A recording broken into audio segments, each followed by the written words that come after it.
Thanks for coming today. We're going to get this started. This is our annual Florida, Georgia press conference to kind of give the media and give the fans, everybody coming in, information about the week, about all the exciting activities going on, the traffic plans, the shuttle plans, etc. So first, my name is Alan Verlander. I'm the Executive Director of Sports and Entertainment here in the city of Jacksonville. And so thank you all for coming. You'll hear from our partners in a second from JSO. Well, you can tell this game is a big one already because we already have RVs lining up. They started lining up yesterday on Thursday on Talleyrand, and we had about 7. I don't know if we have a latest count today, but with both teams having an off week tomorrow and they don't play, which they probably need for their injuries, we already have RVs here. So JSO's got a great plan for that as well. But everything kicks off really on Wednesday. We have RV City that opens up at 8 o'clock in the morning. Fully anticipate that being full again. That'll kick off at 8 a.m. and that RV City is presented by Winn-Dixie. So thank you to our partners of Winn-Dixie. Our Welcome Center opens also as well, right over by Metropolitan Park. We have a Welcome Center where fans can go and ask questions, get information, get suggestions, whatever. It's a very friendly place, and so fans can go in there and go to the Welcome Center. Then on Thursday, really is where the bulk of our activities start kicking in for the weekend. Remember, Thursday is October 1st, which brings in Halloween to the picture. So while we have a lot of our city that will be trick-or-treating and going around with kids in suburban areas, we do want to encourage everybody to come downtown because we will have a lot of activities going on downtown. Our boat docking opens, our boat dock this year, and then our rafting is already sold out. That's a popular item. We have a lot of boats coming in. As we always do, that will open on Thursday. We have a Hall of Fame reception. We have 4 inductees going into the Hall of Fame, which I'll talk about in a second, but we have a reception for them at the landing on the Foxy Lady. So the Foxy Lady will be coming across the river. We'll be docked at the landing, and we'll be introducing them to the public. We'll be bringing them up on stage to say hello to the people that are at the landing. And then we have a new event. Because it is Halloween, we have an event called Haunted Harbor. And Tanisha Gaines over here is our Director of Special Events, does a great job for that office. And so they are planning what they're calling Haunted Harbor at Metropolitan Park. $15 if you're not wearing a costume. $10 if you are wearing a costume. And so it'll be a great event, a lot of activities going on, food, drinks, etc. That kicks off at 7 p.m., and so we want to encourage people to come downtown and come to the Haunted Harbor. It would be a lot of fun right there on the river at Metropolitan Park. Going into Friday, so that's a busy day on Thursday. Going into Friday, we start with our Hall of Fame luncheon, which thanks to our sponsors, Merrill Lynch and Bank of America, and also Ruth Chris Steakhouse. That will be in the West Club this year. So traditionally, that has always been in a tent in the end zone of Everbank Field. This year, we've moved it into the club. That event is sold out for the first time ever. We'll have over 500 people at that event. We'll be inducting 4 people and players, former players, into the Hall of Fame. The 2 from Florida are Lindy and Fonnie, who people are familiar with, maybe not as a Gator, but as the coach of the Jacksonville Bulls here. And then Javon Curse, who was a great player of Florida and then was a great player in the NFL. And then on the Georgia side, we'll be inducting Peter Anderson. Peter is a local guy, lives here, is a local businessman, so we really are excited about a local guy going into the Hall of Fame. And then Matt Stinchcomb, who was a great player at Georgia and played in the NFL and now is working on ESPN as a broadcaster. We'll be doing the Baylor-Kansas game tomorrow night on TV. He'll be coming in, so we'll induct those 4. That event begins at noon in the West Club, and as I said, tickets are already sold out for that, so tickets are not available. Our block party starts at noon on A. Philip Randolph, in between the arena and the baseball grounds, with bands. We have a barbecue cooking contest. eating contests, a lot of food trucks, a lot of great activities going on. That will run from noon to 7 o'clock-ish, depending upon how the crowd does. And then starting at 8:30, we have a new event called Cousin Catfish that'll be happening at the shipyards. We've got Corey Smith, who is from Athens, is a big Georgia Bulldog, big country music singer, entertainer. And then we have Sister Hazel, which is from Gainesville. So we've got kind of a band off going on. That tickets there are $25 for fans that want to come in. We're really wanting people to come in on Friday night and really experience what downtown Jacksonville has to offer. All the bars will be open. Cousin Catfish will be open if you want to come listen to great music on the river.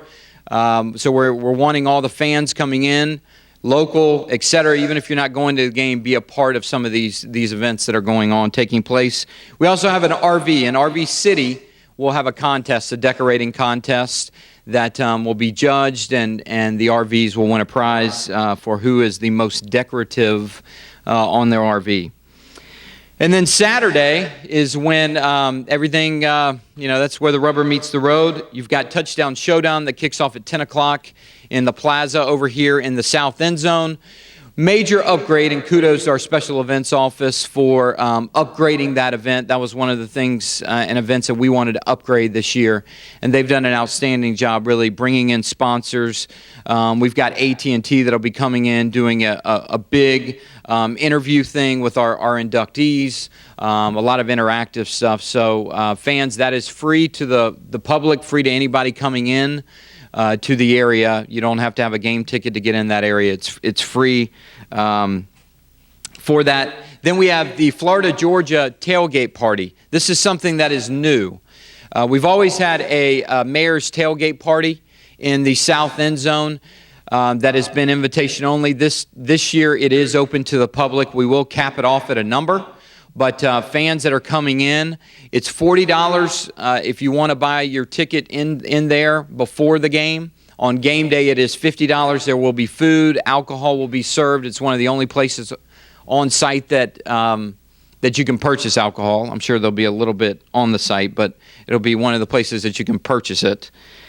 And so that will kick off at 11 o'clock. 11 o'clock.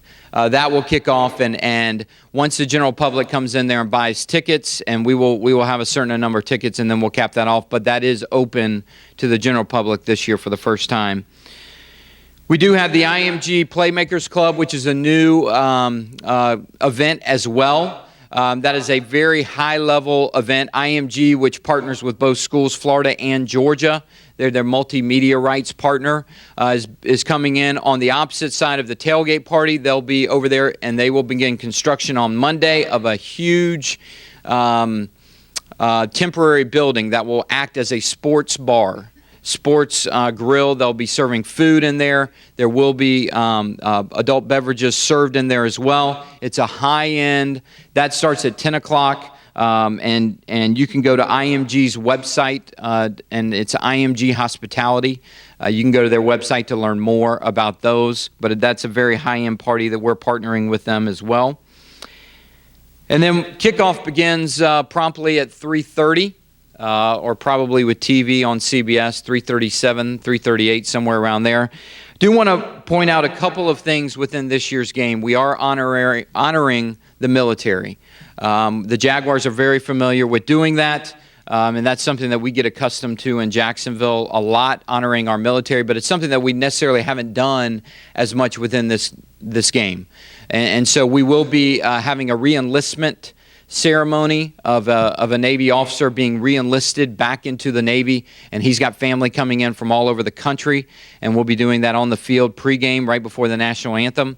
And then we are bringing in a World War II veteran that was a prisoner of war, and he's going to be honored during the game. And so that's going to be something, a neat item that both schools are really into. And so we want to thank our military, and this will be a great way to do that. Just a few more things to point out, and then I'm going to turn it over to Chief Leonard proper to kind of go over a lot of shuttle and traffic plans as well. But we do have sideline safety zones. We have 6 sideline safety zones this year. All different points. You can go to the Florida, Georgia website to get those locations, or the JSO website to get those locations. We have 6 all around the area. We do have information booths at all different places around the city. We do print out a weekend guide that is a great publication that has a lot of different information in here. We'll be having the weekend guide at all the hotels downtown. We'll also have it at our Welcome Center where fans can pick these up, and it's a good publication with a lot of events that are going on throughout the week. So with that, I'll turn it over to Chief Proper, and then after he's done, we'll come up here for questions.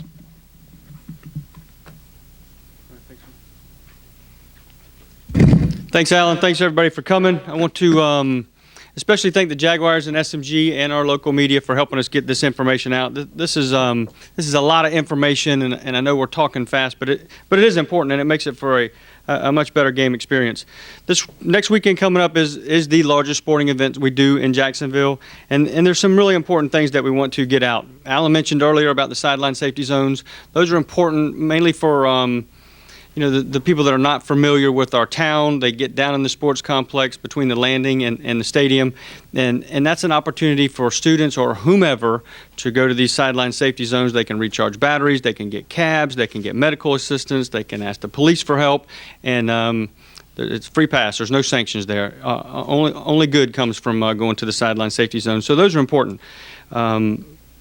In addition to that, there's multiple roadways that will be closed next weekend around the landing. It's for pedestrians only, especially around Hogan and Water and Laura Street. We will have access to the Wells Fargo building, but most of that down there, starting Thursday late and Friday, will be taken off to vehicle traffic.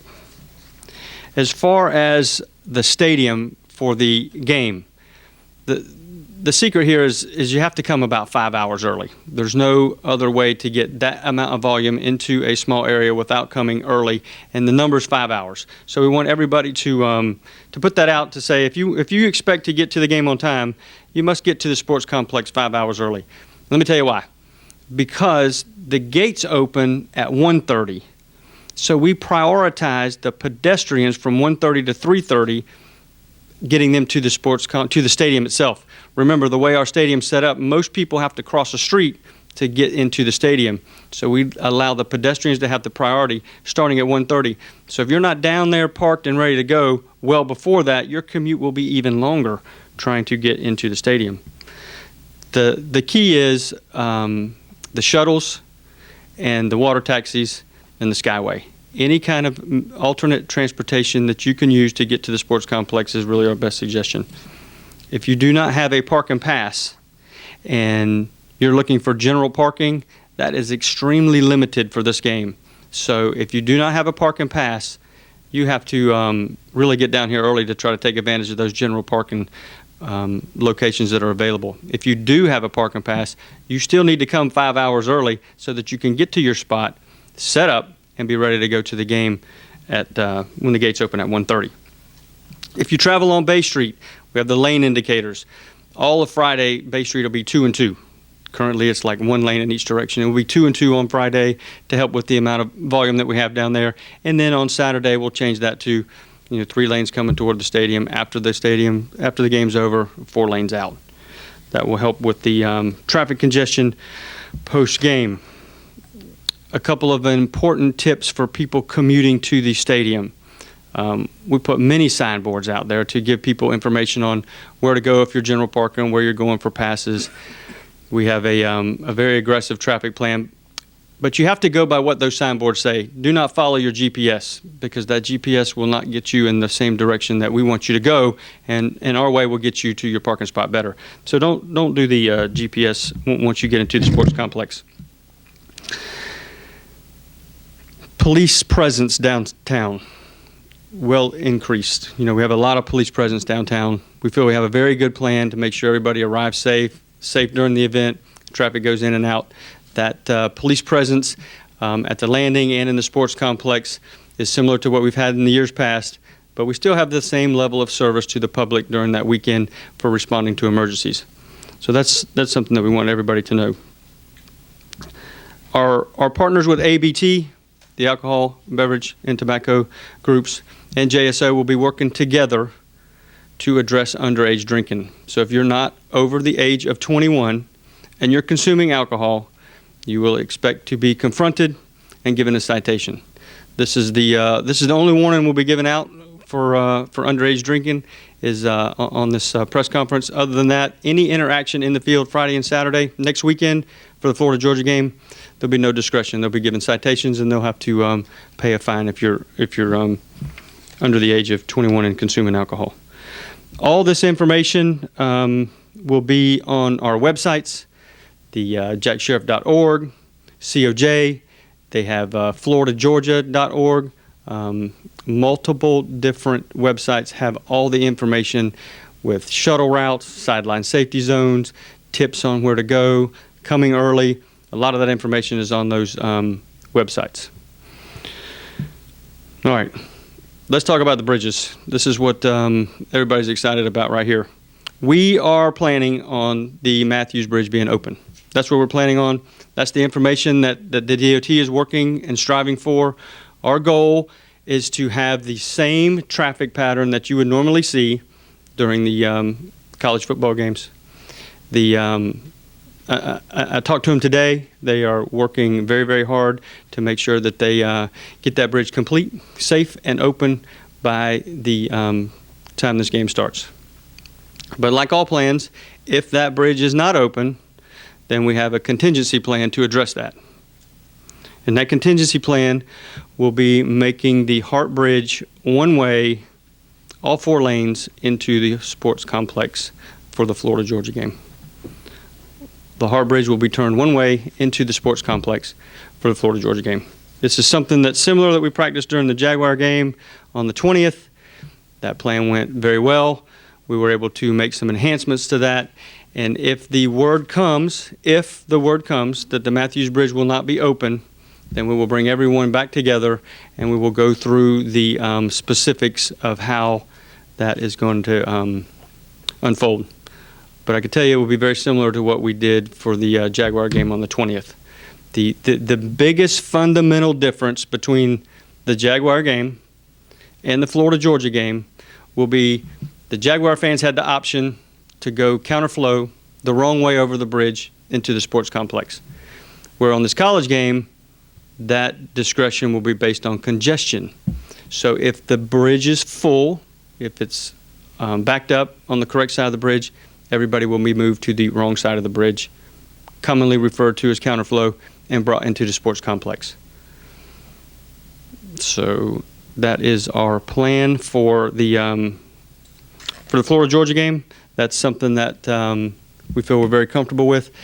And I'm sure there might be a question or two. So if you have anything for Alan or myself, we'll be glad to address those now.